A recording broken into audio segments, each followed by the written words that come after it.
Hello everyone, welcome back to the channel. I've been kind of out of it, but I finally got a chance to watch the Obi-Wan press tour coverage. Now, I recorded all of my reactions, but when I played back, it only got me and not any of the sound, so it all looks like this. Since obviously that would not be very entertaining, I'm just gonna jump to my conclusions and let you know what I thought. After watching all the coverage, literally everything I could get my hands on, it has led me to three very specific conclusions. Number one, protect these men with everything you've got. I love these films, I love these characters, you love these films, you love these characters and can't wait for this story. I assume that's why you're watching this channel. It took them 15 years before they knew anyone loved it, and that breaks my heart. Can you imagine putting your heart and soul into these roles? Not to mention, they were pretty young actors. They were pretty new into their acting careers. They get cast in the Star Wars film. Now, Star Wars is something that shaped both of their lives. They both talk about their love for these films. Ewan McGregor, mentions going to see his uncle Dennis Lawson in a film, and it turns out that was Star Wars. And they watch it over and over and over again until they memorize everything in the film. Can you imagine putting your heart and soul and like 5 years into 3 movies, and all you get back is hate? Now, we know what it did to Jake Lloyd's life. We know it almost ended Ahmed Best's life, but it was rough back then. I remember it. If you are like younger, I definitely recommend watching the documentary, The People vs. George Lucas, if you want to get a small glimpse into what things were like back then, kind of similar to how they are now. And so let's not make them go through that again, right? If we don't love the show, that's okay. That's okay. That's fine. Doesn't mean you have to be nasty to anyone else who does. Doesn't mean you have to be nasty to any of the characters or the actors involved. Protect these men with your lives. We're not having any slander over here, all right? That brings me to point number 2.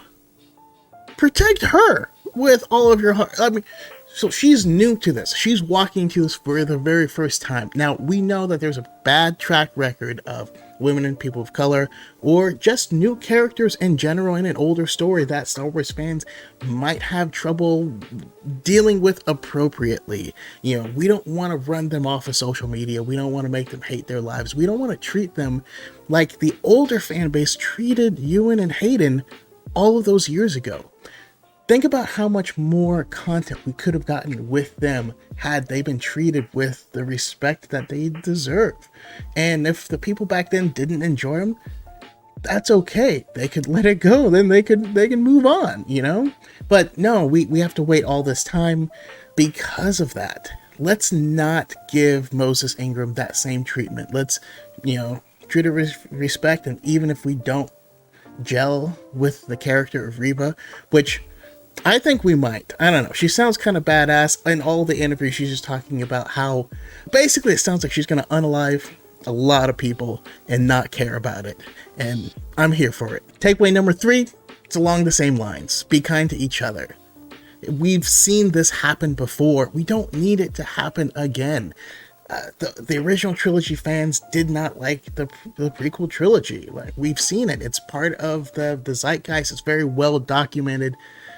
I lived through it. I thought I was the only prequel fan ever. The same way I talk about everything was me defending the prequels all my life growing up. If you find yourself talking that same way about the sequel trilogy, understand that you're doing the same thing that was done to you. Understanding that the prequel content that you could have had growing up that was robbed from you, from those people, understand that you're doing that to future Star Wars fans. All we have to do is be kind to each other. That's all. Not saying you have to like everything. Not saying you have to enjoy all the choices. We can have mature conversation without tearing each other down. That's all. Other than that, we don't know a whole lot about what we're going to be seeing. I did get the impression, though, that Vader is going to be used very sparingly, which I think is good. I think that's very good. There have been leaks that we're going to get a lot of Reva's backstory. I think this is a really good choice because we have all of Anakin's backstory and most of Obi-Wan's backstory. So yeah, if we're gonna need a backstory in there, it should be Reva's. Personally, I think we're gonna see Vader once in the first episode, and we're not gonna see him again until the second to last and final episode. But that's my thoughts. Let me know what you guys thought about the press junket. If there's any cool nuggets or anything that you squeeze out of it that I missed, I'd love to hear it in the comments. And as always, like, share, subscribe, and do all the things. May the Force be with you.